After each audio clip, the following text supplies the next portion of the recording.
Digdig. Ako po si Spox Roque kasama si Maharlika. So magandang araw Pilipinas. At syempre, andito pa rin ang tandem para sa bayan kasama si Spokes Harry. So Spokes, medyo malungkot actually yung pag-uusapan natin ngayong araw na to dahil dito sa habilin or letter ni PRRD. Well, ilang araw bago po ang simula ng confirmation of charges si Tatay Digong, siya nagpahiwatig unang-una na hindi siya dadalo po sa paglilitis na yan. No?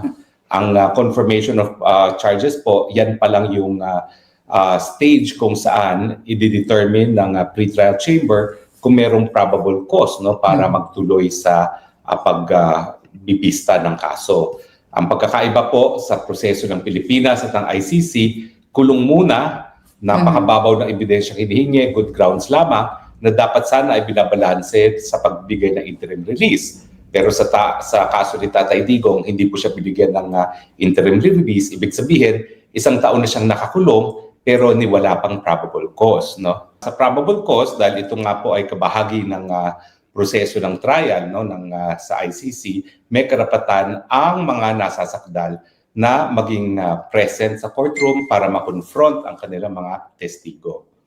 Yes. Pero kasi Spokes, yun na nga, hindi pa na, which is, proseso ng ICC. Pero malungkot dahil hindi pa man napapatunayan o na-confirm yung mga binabato kay PRRD, ay nagdusa na siya sa kulungan for almost 1 year na dahil nga dito sa bangag na gobyernong ito, na Marcos governments, which is nakalagay naman at sa liham o sa habilin ni PRRD kahapon nung nirelease na yung statement niya. Alam mo, yung kanyang habilin na hindi siya personal na pupunta sa hukuman para saksihan ang kanyang confirmation of charges, hindi lang niya pinahiwatig na hindi nga siya sisipot o hindi nagbigay din siya ng mensahe sa taong bayan. Siguro para makarating sa mga hindi pa nakakaalam kung ano yung habilin ni Tatay Digong, basahin natin ngayon na palangga Maharlika yung habilin ni Tatay Digong. Simulan mo. Siguro isa-isahin natin para ng mga tao ano. So sabi niya dito sa first paragraph ay Rodrigo Roa Duterte wish to waive my right to attend the hearing on the confirmation of charges currently fixed for 23 to 27, 2026. So ibig sabihin wini-waive ko. Kumbaga, may karapatan ako na maging present sa pre-trial, sa confirmation of charges, pero ako na mismo nagsasabi, hindi na ako dadalo dyan sa confirmation of charges na yan. Yeah, so very emotional sa akin. Kasi doon pa lang sa unang bahagi, talagang ramdam mo na labag sa kalooban ni PRRD na syempre pagpifiestahan siya ng mga taong nangapi o mga kalaban, like, sino ba ang kalaban? Ang gobyerno. So, yung binasa ko yon, di ba sabi ko nga sa inyo, napaka-emotional, even though nasa UN tayo kahapon, no? Naimbitahan tayo. Pero, nakakalungkot. So, dito sa second paragraph, Kasi meron ng karapatan na hindi na niya pinaninindigan. Yes. At yan ay nagpagpahiwatig din kasi na hindi siya naniniwala doon sa proseso na pinagdadaanan na ngayon. Pero anong susunod na sinabi? Sabi niya, I understand the consequences of waiving this right which has been thoroughly explained to me by my counsel and I trust him and his team to challenge the sufficiency of the prosecution's evidence on my behalf. So naintindihan ko kung ano yung mangyayari kapag ako ay hindi nga sumipot doon sa confirmation of charges. At ito naman ay pinagbigay alam sa akin ng aking abogado at binibigyan ko naman ng buong tiwala aking mga abogado na kaya nilang ipresenta yung panic ni Tatay Digong na walang probable cause. No? So, Spokes, ano ang ibig sabihin nito, ikaw bilang ICC lawyer, no? Ano yung consequence sa pag-waive ni PRRD? Hindi nila makikita si Tatay Digong bilang isang akusado sa hukuman.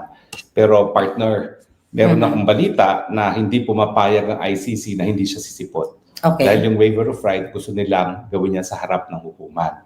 So yung iniiwasan ni Tatay Digong na haharap bilang isang akusado, baka hindi pa mapagbigyan at baka kalagkarin pa rin siya sa hukuman para siya ay magsabi na talagang hindi niya ninanais na humarap sa hukuman bilang isang akusado. So pati yun ay mukhang ipagkakait sa kanya ng ICC dahil lang talagang pake ng ICC sa pakita sa buong daigdig na para bagang kriminal itong si Tatay Digong, no? At kakalag ka rin nila si Tatay Digong sa hukuman maski ayaw na niyang pumunta dahil ito naman po ay waiver of rights. Napakasama po ng mukhang mangyayari sa 23 ng Pebrero dahil may balita rin na nag-i-insist ang ICC na yung waiver kinakailangan personal na pirmahan daw ni Tatay Digong sa harap ng hukuman na sa tingin ko naman ay hindi kinakailangan. Alam mo, sa pagpaliwanag mo pa lang na kakalad ka rin nila, parang dinudurog yung puso ko ngayon na parang, what if talagang, which is sinabi naman ni PRRD spokes na hindi siya talaga attend. Kumbaga, pinaubaya niya na sa kanyang mga lawyer o sa kabila ng mga consequences na harapin niya. Let's say, ako si PRRD, ayoko, dito lang ako, hindi ako sasama sa inyo. Kaya saktan niyo ako, hilain niyo ako, anong mangyayari doon? Well, yun na nga po, kakalad ka rin siya.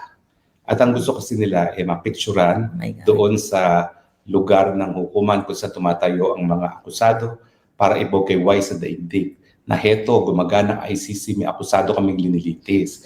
Dahil nga alam natin na talagang nagpipilit sila na magkaroon ng jurisdiction maski wala na dahil wala nang saysay ang ICC kung wala si Tatay Digong. So itong banta, nakakalad ka rin nila si Tatay Digong, consistent doon sa nais mangyari ng ICC na kaya naman pinagpapatuloy talaga ang kaso lamang kay Tatay Digong, miski malinaw na walang jurisdiction, ay dahil kailangan siya ng hukuman mismo para sila ay patuloy na gumana para ang mga huwes, mga prosecutor at ibang empleyado ng hukuman ay patuloy na sumweldo. So, ibig sabihin, physically, kakalad ka rin. Pag kunyari, nakahiga siya dun sa bed. At sabi niya, ayoko dahil nag-waive na ako ng rights ko. Dito, kung sinabi niya man dun sa sulat niya, di ba? Na ito, basahin ko na yung susunod. Ano? Sabi niya, I do not wish to follow these proceedings from outside the courtroom through the use of communications technology. An original copy of this waiver and my signature is in the hands of my lawyers. Ayaw ko nang subaybayan din mismo kung anong nangyayari sa paglilitis maski pa sa paggamit ng teknolohiya. Ibig sabihin, Ayaw even na on Zoom or on teleconferencing, ayaw na niyang makita. At yung original kopya ng kanyang pag-waive ay isusumite ng kanyang abogado sa hukuman. So ibig sabihin, kumbaga, wala nang pakialam si Tatay Digong kung anong mangyari doon sa paglilitis. Hinahayaan na niya mga abogado, hindi naman niya ina-abandon yung depensa niya. Hinahayaan na niya mga abogado na protektahan ang kanyang karapatan at magpresenta ng mga ebidensya at i-confront ang mga testigo. Pero siya mismo personal, wala na siyang kagustuhan na sundan pa ang mga pangyayari sa kanyang paglilitis. So, di ba, ang ICC ay kaya nila itinalaga dyan para protektahan ang human rights. Yes. So, sa case ni PRRD, di ba, karapatan niya yun eh. Na ayaw niya na, sinusuko niya na ngayon sarili niya eh. Na kahit namatay na siya sa loob, okay lang sa kanya, yun ang fate niya. So, may karapatan ba, folks, ang ICC na literally nakalad ka rin siya para i-present sa audience? Alam mo, yan ang masakit eh. Wala. Yeah. Kasi wini-waive na yung right eh. Bakit pa kinakailangan siyang kalad ka rin para lang mapicturan na siya ay isang akusado sa ICC. Ngayon, alam ang problema kasi sa karapatang pantao, ang may obligasyon niya na itaguyod at protektahan mga estado na kasapi sa UDHR, Universal Declaration of Human Rights, at saka sa ICCPR, International Covenant on Civil and Political Rights. So, kung hindi ka estado, wala ka naman talaga obligasyon na protektahan at itaguyod. Kaya nga ako sa mulat-mula, ang aking punupuntirya ay yung Netherlands. Yeah. Kasi Netherlands ang bansa, doon nakakulong si Tatay Digong, doon naroroon ang kulungan niya. Sila ang nag-receive mula sa eroplano papunta sa ICC facility. So, obligasyon talaga na itaguyod at protektahan ng karapatan ni Tatay Digong ay nasa Netherlands sa state at hindi naman sa hukuman. Yeah. Sabi Ito, niya, itong susunod na babasahin mo ay napaka-importante. Sabi niya, I do not recognize the jurisdiction of the International Criminal Court over my person. I am a Filipino citizen, forcibly pushed into a jet and rendition to The Hague in the Netherlands in flagrant contravention of my country's constitution and national sovereignty. Ito po ang pinaka-importante. hindi ko kinikilala ang kapangyarihan ng hukuman na litisin ako. Ako ay isang Pilipino na sapilitan na isinakay sa isang eroplano at pinadala dito sa The Hague. No? Labag sa saligang batas ng Pilipinas at labag sa pagiging soberenya ng bansang Pilipinas. Kasi alam niyo po, ang ibig sabihin kasi, kapag ikaw isang soberenyang bansa at malayang bansa, lahat ng krimen na mangyayari sa iyong teritoryo ay dapat litisin lamang ng mga hukumang Pilipino. Pero sinasabi nga niya, dahil hindi na tayo miyembro ng ICC nung siya ay sapilitang dinala at kinidnap sa Netherlands na mga bangag, hindi niya kikilalanin ang jurisdiksyon ng ICC, no? Dahil nga ito'y labag sa pagiging malaya at soberenyang bansa ng Pilipinas. Yeah, so pinapaalala niya sa taong bayan na talagang illegal yung pagpapadala sa kanya. At labag sa Labag kanyang sa batas karapatan, talaga. labag sa saligang batas, labag sa soberenya ng bansa Pilipinas na sa mulat mula naman po ay sinasabi natin. Yeah. Sabi niya, my kidnapping was facilitated by the office of the incumbent president of the Philippines with a plane specially chartered for this purpose. Na yung kanyang pangingid na papunta sa The Hague ay ginawa ng sa pagkakaroon ng sabwatan sa opisina ng presidente na Marcos Jr. na bangag at ginagamit ang isang plane na charter pa para lamang siya ay kidnapin at dalhin sa The Hague. Yeah, so sobra, no? Nakakalungkot, mga kababayan, pero So makikita natin na patuloy ang objection ni Tatay Digong sa jurisdiksyon ng hukuman dahil kapag ang jurisdiksyon sa pagkatao ng isang akusado ay ginawa sa pamamagitan ng isang illegal na pamamaraan, yan ay sapat na dahilan para mawala ng jurisdiksyon ng hukuman. So hindi niya wini-waive yun. Ang wini-waive lang niya yung pagharap sa hukuman pagdating ng confirmation of charges, pero hindi niya wini-waive yung katotohanan na walang jurisdiksyon sa kanyang pagkatao dahil siya ay kinidnap at ang isang illegal na bagay ay hindi po pwede magbunga ng legal na jurisdiksyon. yeah. The claim that I oversaw a policy of extrajudicial killings is an outrageous lie. These claims have been peddled by my political opponents for many years, and as my nation knows, they are based on the word of individuals whose credibility has been thoroughly discredited. Yung sinasabing mga extrajudicial killings ay malaking kasinungalingan. No? Itong mga paratang nito ay nanggagaling sa aking mga kalaban sa politika na sa matagal ng panahon na, at alam naman ng bayan yan, ay nanggagaling sa mga testimonya ng mga taong walang kredibilidad dahil sila po ay napatunayang mga sinungaling na. Ang tinutukoy niya dyan ay yung mga na-contempt na sa hukuman. No? Sino nga ba ito? Sa senador. Yung nakontempt na sa Senado dahil doon sa pagsisinungaling na sila nga daw ay pumatay dahil sa utos ni Tatay Digong. Yeah. Sino nga ba yun? Starts with an M eh. Yung taga Davao na starting with an M. Matibag? Hindi. It starts with an M. Sino ba yun? Ano Sino yun to? Isa yan eh. Doon sa mga nagsisinungaling na ngayon, nandyan ngayon sa Hague. Yung lalaki, yung lalaki na M ang start na pangalan.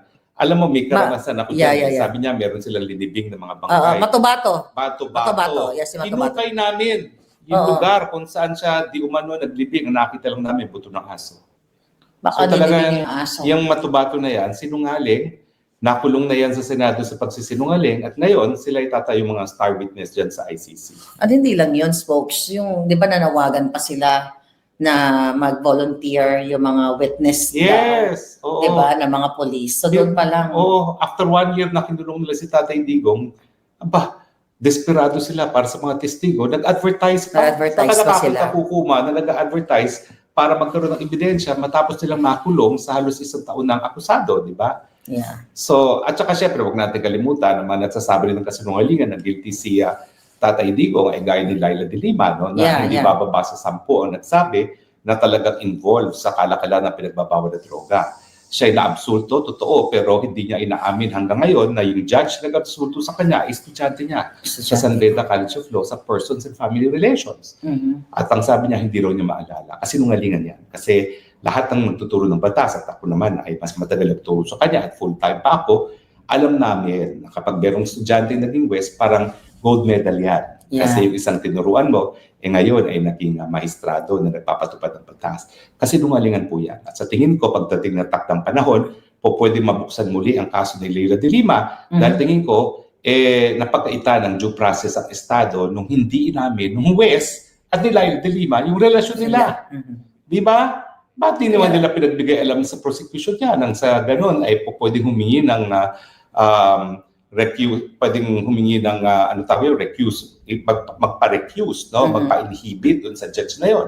Parang tinago nila pareho. Well, kaya nga, tama si PRRD, yung mga nag-akusa sa kanya, tainted yung mga kredibilidad. Yes. So next line, sabi ni PRRD, I do not wish to attend legal proceedings that I will forget within minutes. Tigil ka muna dyan. Yeah. Importante yan. Yeah. Hindi na siya attend ng mga pangyayari sa paglilitis na alam niyang makakalimutan naman niya within minutes. No? Ibig sabihin talaga hindi na siya nakakaalala at may problema na talaga sa memory. No? Yeah. Na ayaw naman tanggapin ng hukuman. Sino pa bang makakasabi kung ikaw yung makakatanda pa kung hindi yung tao mismo, di ba? At sinasabi nga niya, para kayo mag-a-attend, hindi ko naman maalala kung ano nangyari doon, di ba? So, ito yung pinapakita ni PRRD na physically and also mentally, hindi na siya fit dahil nga sa age niya. Kaya di ba yun yung pinopropose natin noon at yun din ang gusto ni PRRD na gamitin yon para sa interim release niya sana. Pero sad to say,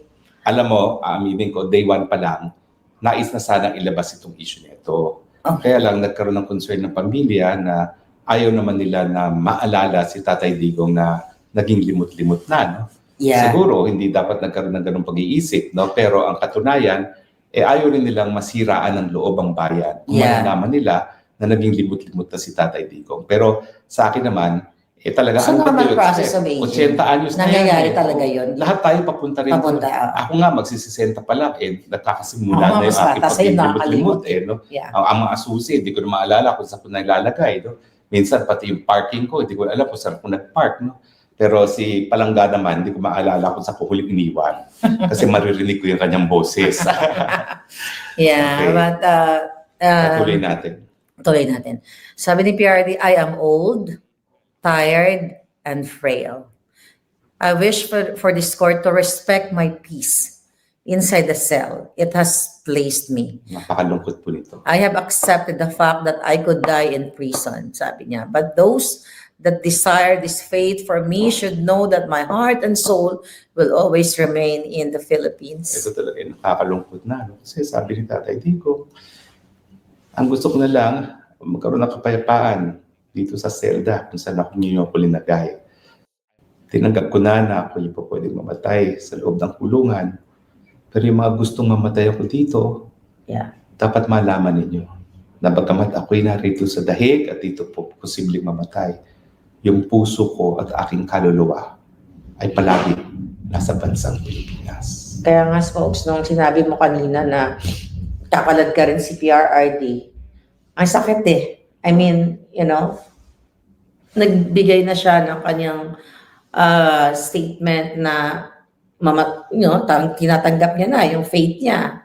'Di ba? Bakit kailangan nilang kalad ka rin ng PRD, which is, you know, yun ang inaabangan ng taong bayan sa 23. Pero pag talagang yung nagmamahal ka, lalo na ikaw, dati kang alam ko na hindi na gagawin muli ni Inday Sara yung pagkakamali, yung pambudol sa kanya ng mga Marcos sa pangalawang pagkakataon. Ikaw. Ang sa akin lang, dapat tanggapin ni Inday Sara na lahat tayo nagkakamali. At kapag na-realize na meron ng pagkakamali, kinakailangan huwag mahiyang kumambyo at ilimita yung kumbaga danyos ng pagkakamali. Pero tingin ko, she has become wiser with the mistake. Yeah. And I'm hoping she will become a better leader because of it. Yeah, I think that's about folks, no? Kung mga kababayan natin talagang ako nung una, nag-expect ako na makita talaga si PRRD. Gusto mo nga kumatin, di ba? Gusto ko niya. Nag-uusap nga kami na, you know, marami kaming pinaplano na kung ano ba gagawin namin sa confirmation of charges. Pero hindi ko na-realize yun eh, yung emotion ko lang, na gusto ko siya makita. Yung excitement ko na gusto ko, masulyapan ko. Pero now, na ayaw ng, you know, dito sa statement ni PRRD, so mas naliwanagan tayo Pero ganun pa man, sasamahan po namin kayo ni Maharlika sa pagsubaybay dito sa confirmation of charges sa 23, 24 at 25. Bagamat meron po kami pagpupulong sa Munich, siguro manunood kaming live at habang nangyayari nga yung paglilitis na kung saan magbibigay ng summary ang prosecutor, ang defense at ang abogado ng mga biktima tungkol sa kaso nila, maipapakita rin namin sa inyo mga pangyayari dahil kami po ay naka-live look up courtesy of Diplomatic TV. Ibig sabihin, naroon din po kami sa hukuman at ang pagkakaiba po dahil kami hindi present sa building gaya ni ni Presidente Duterte, ma-explain namin kung ano mga nangyayari sa hukuman. Ongoing, yeah. So maraming salamat po. Malungkot pong araw natin ngayon. Kahapon, napakasaya natin. Pero syempre, talagang ganyan ang buhay. Baba, taas. Patuloy lang po tayo. Patuloy sa lumaban. Yeah. At lumaban. Yeah, thank you so much po. At tuloy-tuloy pa rin at ang pagkipaglaban natin. Syempre, kaya naman tayo nagsama-sama, spokes, dahil gusto nating makaahon, di ba, sa kadiliman, sa kabangagan yung ating bayan. Sa lahat po ng mga nagmamahal kay PRRD, nagmamahal sa Pilipinas, sa lupang sinilangan, lalo na po dito sa Europa, nakakasalamuhan namin. Thank you so much. Yung mga nakakasalubong natin, na mga kababayan natin, sobra talaga pare-pareho yung message na pinaparating sa atin sa patungkol kay PRRD. Lagi tinatanong kumusta na si PRRD, parang lagi sila nag-expect na meron talaga tayong alam privately na pwedeng i-share sa kanila, di ba? At bilang naging tagapagsalita ni Tatay Digong, na hindi na pwedeng diretsahang magsalita at magbigay ng pasasalamat sa inyong lahat, ako na po bilang kanyang tagapagsalita nagsasabi. Maraming salamat po. Kayo pong nagbibigay ng lakas sa loob si Tatay Digong para harapin ang lahat ng pagsubok nito. At kayo pong dahilan kung bakit siya po ay nakahanap na ng kapayapaan sa kanyang kapalaran. Yeah. Dahil alam niya, kahit nasan man siya, ramdam niyo ang kanyang pag-ibig. Salamat po. Thank you so much. Hanggang sa muli po. God bless. Thank you very much, mga palaga. Bye-bye. Bye.